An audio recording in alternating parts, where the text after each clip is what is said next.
Good afternoon. Good afternoon, ma'am. Good afternoon.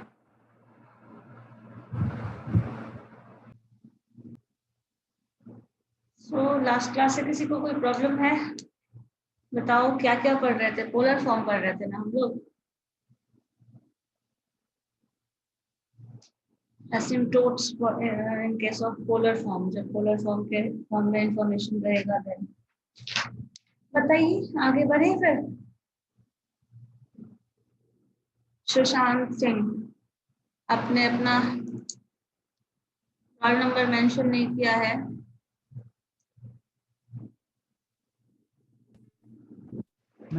Rename होने का permission नहीं मिल रहा है। आवाज कम आ रहा है अभी। पहले ही करते हो वैसे नेम रोल नंबर। हाँ पहले कर सकते हैं, मैं ईमेल अभी बना था ना इससे। अच्छा करिए अभी।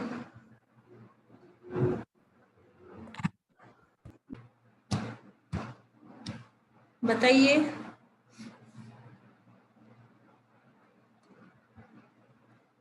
आवाज आ रही है मेरी? Yes ma'am. ओके चलो नया टॉपिक फिर हम आज शुरू करते हैं हम लोग आज, जो कि है कर्वेचर। प्रीवियस क्लास में क्या पढ़ाए थे मैम? इस क्लास में वही एसिम्प्टोट पढ़ाए थे, पोलर फॉर्म का एसिम्प्टोट, जिसमें थीटा के फॉर्म में इंफॉर्मेशन होता था। वही एक पोलर फॉर्म बचा हुआ था जो एसिम्प्टोट हम कैलकुलेट कर रहे थे उसका, बाकी सारा कुछ करा दिया था मैंने। Okay ma'am. ठीक है, वही बस बचा हुआ था। पोलर फॉर्म का जो टर्म था वो, और उस पर बेस्ड कुछ क्वेश्चंस कराया था मैंने।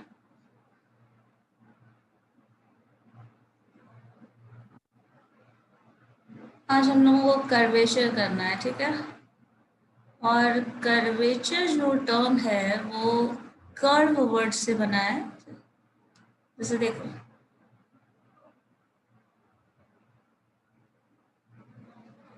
कर्वेचर, इसमें होता क्या है, जो कर्व का बेंडिंग वे है, जैसे देखिए एक स्ट्रेट लाइन है, आपको पता है, आप इसको इसी को टर्न करके आप कर्व बनाते हैं।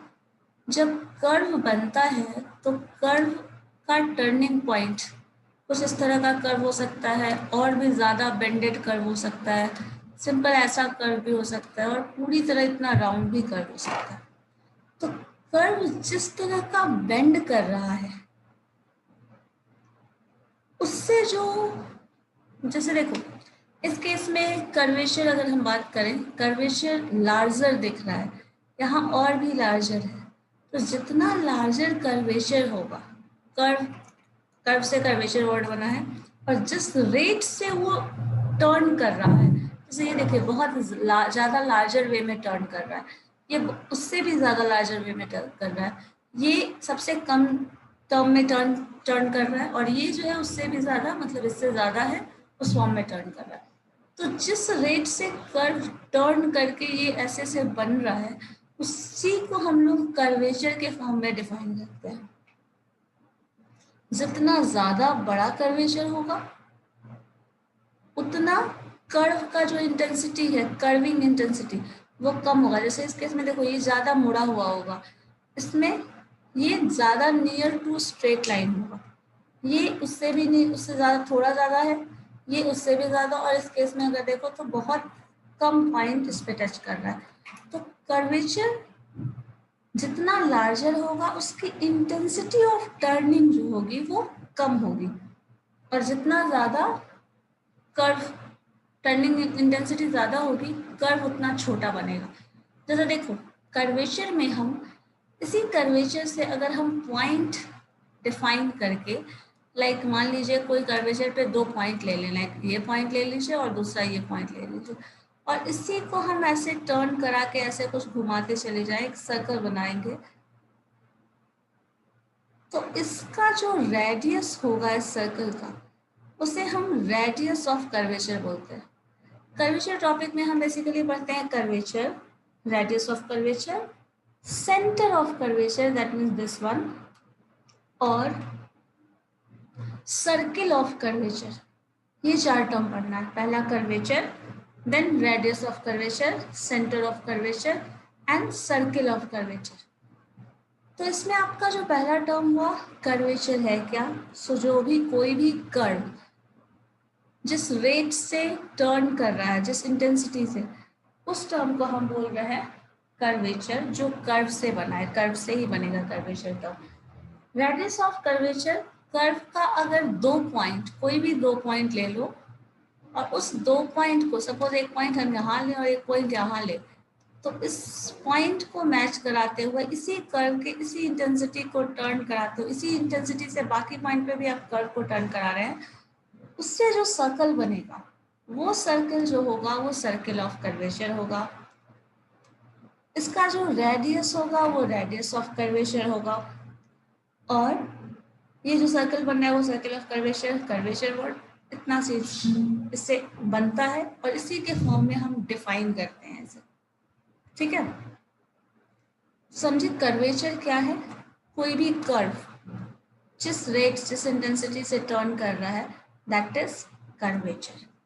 और इसका जो कॉन्सेप्ट आता है वो आपका कर्व से ही आता है। स्ट्रेट लाइन के लिए कर्वेचर नहीं पूछेगा आपको। तो अभी तक जो आप पढ़ रहे थे ये याद होगा, हम लोगों ने एसिम्प्टोट फाइंड आउट करने वाले टर्म में, टेंजेंट फाइंड आउट करने वाले टर्म में ये dy by dx कुछ पढ़ा था।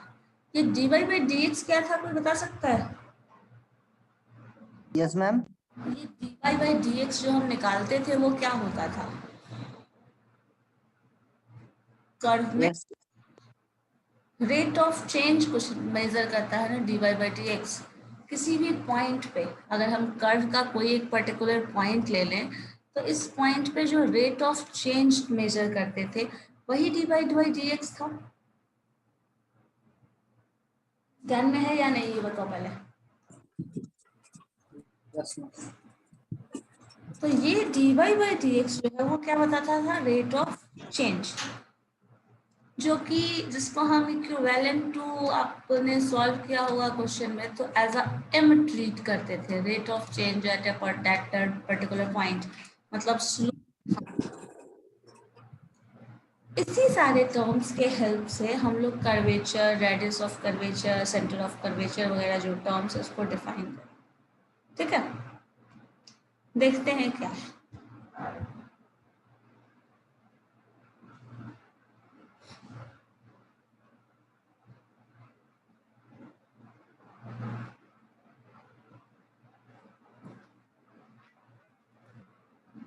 देखो उसी तरह कर्वेचर वर्ड इस्तेमाल किया है। द सेंटर, एक कर्व लिया, कोई भी कर्व हो सकता है, ऐसा जरूरी नहीं है ना कि हमेशा वो सर्कल के फॉर्म में हो। कोई भी कर्व दिख सकता है आपको, कोई भी कर्व मिल सकता है, ऐसा जरूरी नहीं है वो सर्कल होगा। अगर सर्कल बन सकता है, आप 2 पॉइंट लेकर सर्कल बना सकते हैं, तब वो सर्किल ऑफ कर्वेचर होगा। लेकिन अगर आप सर्कल फॉर्म नहीं कर सकते तो वो सर्किल ऑफ कर्वेचर की बात नहीं करेंगे। कर्व कैसा भी हो सकता है, स्ट्रेट लाइन टाइप का, जो आप डिफरेंशिएशन इंटीग्रेशन में सिंपल कर्व देखते थे, साइन थीटा कॉस थीटा का जो कर्व होता है, कोई भी कर्व होगा। कर्वेचर किसी का भी हो सकता है, लेकिन कर्वेचर से जब हम, लाइक मान लीजिए कुछ कर्व ऐसा हो,